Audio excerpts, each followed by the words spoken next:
ಎಲ್ಲರಿಗೂ ನಮಸ್ತೆ. ಇವತ್ತಿನ ಮಾಹಿತಿ ನೋಡ್ಕೊಂಬರೋಣ. ಬೆಳಗ್ಗೆ ಮತ್ತು ರಾತ್ರಿ ಈ ಒಂದು ವಿಷ್ಣು ಮಂತ್ರವನ್ನು ಪಠಿಸಿ. ಶ್ರೀಹರಿಯನ್ನೇ ನಾವು ವಿಷ್ಣುವೆಂದು ಪೂಜಿಸುತ್ತೇವೆ. ವಿಷ್ಣುವನ್ನು ಲಕ್ಷ್ಮೀಪತಿ ಎಂದು ಪೂಜಿಸುತ್ತಾರೆ.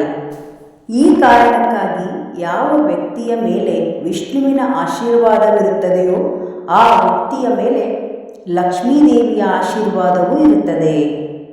ಲಕ್ಷ್ಮೀದೇವಿಯನ್ನು ಆಕೆಯ ಭಕ್ತರು ಶುಕ್ರವಾರದ ದಿನದಂದು ಪೂಜಿಸಿದರೆ ವಿಷ್ಣುವನ್ನು ಗುರುವಾರದ ದಿನದಂದು ಪೂಜಿಸುತ್ತಾರೆ. ವಿಷ್ಣು ದೇವರನ್ನು ಪೂಜಿಸುವುದರಿಂದ ಶಾಂತಿ ಮತ್ತು ಸಂಪತ್ತು ಪ್ರಾಪ್ತವಾಗುತ್ತದೆ ಎಂದು ಹೇಳಲಾಗಿದೆ. ವಿಷ್ಣು ದೇವನನ್ನು ಪೂಜಿಸುವುದರಿಂದ ಮಾತ್ರವಲ್ಲ, ಆತನ ಮಂತ್ರವನ್ನು ಪಠಿಸುವುದರಿಂದ ಕೂಡ ಭಕ್ತರು ಹೆಚ್ಚಿನ ಪ್ರಯೋಜನಗಳನ್ನು ಪಡೆದುಕೊಳ್ಳಬಹುದಾಗಿದೆ.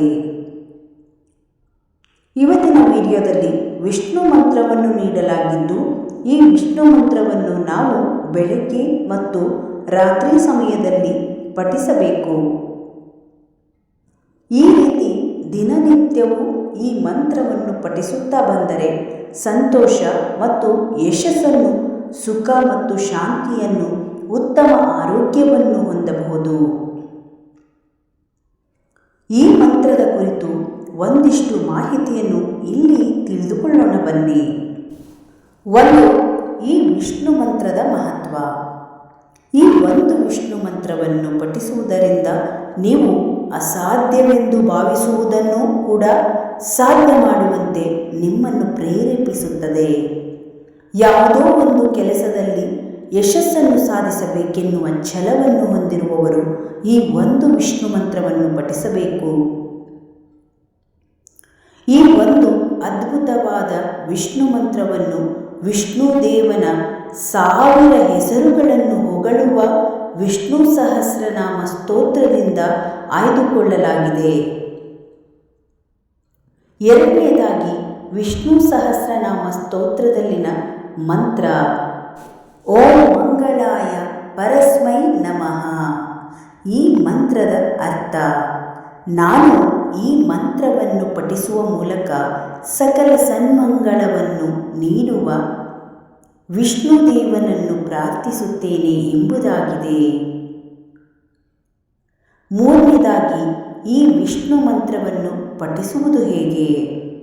ಈ ವಿಷ್ಣು ಮಂತ್ರವನ್ನು ಪಠಿಸುವುದಕ್ಕೆ ಯಾವುದೇ ಕಟ್ಟುನಿಟ್ಟಾದ ನಿಯಮಗಳಿಲ್ಲ. ವಿಷ್ಣು ಸಹಸ್ರನಾಮ ಸ್ತೋತ್ರದಲ್ಲಿನ ಈ ಮಂತ್ರವನ್ನು ನೀವು ಮುಂಜಾನೆ ಮತ್ತು ರಾತ್ರಿ ಸಮಯದಲ್ಲಿ ಪಠಿಸಬೇಕು. ನೀವು ಈ ಮಂತ್ರವನ್ನು ಹಾಸಿಗೆಯ ಮೇಲೆ ಕುಳಿತುಕೊಂಡು ಪಠಿಸಬಹುದು ಅಥವಾ ನೆಲದ ಮೇಲೆ ಕುಳಿತುಕೊಂಡು ಕೂಡ ಪಠಿಸಬಹುದು. ಈ ಮಂತ್ರವನ್ನು ನೀವು 1-2 ಬಾರಿ ಪಠಿಸಿದರೆ ಅದರಿಂದ ಯಾವುದೇ ಪ್ರಯೋಜನಗಳು ದೊರೆಯುವುದಿಲ್ಲ. ಬದಲಾಗಿ ಬೆಸ ಸಂಖ್ಯೆಯಲ್ಲಿ, ಅಂದರೆ 3, 5, 7, 9, 11 ಹೀಗೆ ರೀತಿಯಾಗಿ ಪಠಿಸಬೇಕು. 4ನೆಯದಾಗಿ, ಈ ವಿಷ್ಣು ಮಂತ್ರ ಪಠಿಸುವುದರ ಪ್ರಯೋಜನಗಳೇನು? ವಿಷ್ಣು ಸಹಸ್ರನಾಮ ಸ್ತೋತ್ರದಲ್ಲಿನ ಈ ಒಂದು ಮಂತ್ರವನ್ನು ಪಠಿಸುವುದರಿಂದ ನಕಾರಾತ್ಮಕತೆ, ಸಕಾರಾತ್ಮಕತೆ ಆಲೋಚನೆಗಳು ನಿಮ್ಮ ಮನಸ್ಸಿನಿಂದ ದೂರವಾಗುವುದು. ಮಾನಸಿಕ ಶಾಂತಿ ಮತ್ತು ಸಂತೋಷಕ್ಕಾಗಿ ನೀವು ಈ ವಿಷ್ಣು ಮಂತ್ರವನ್ನು ಪಠಿಸಬೇಕು. ಈ ಮಂತ್ರವನ್ನು ಪಠಿಸುವುದರಿಂದ ಜೀವನದಲ್ಲಿನ ಸಮಸ್ಯೆಗಳು ಪರಿಹಾರವಾಗುವುದು. ಇಷ್ಟಾರ್ಥಗಳು ಈಡೇರಿಕೆಗೆ ನೀವು ಈ ಮಂತ್ರವನ್ನು ಪಠಿಸಬೇಕು.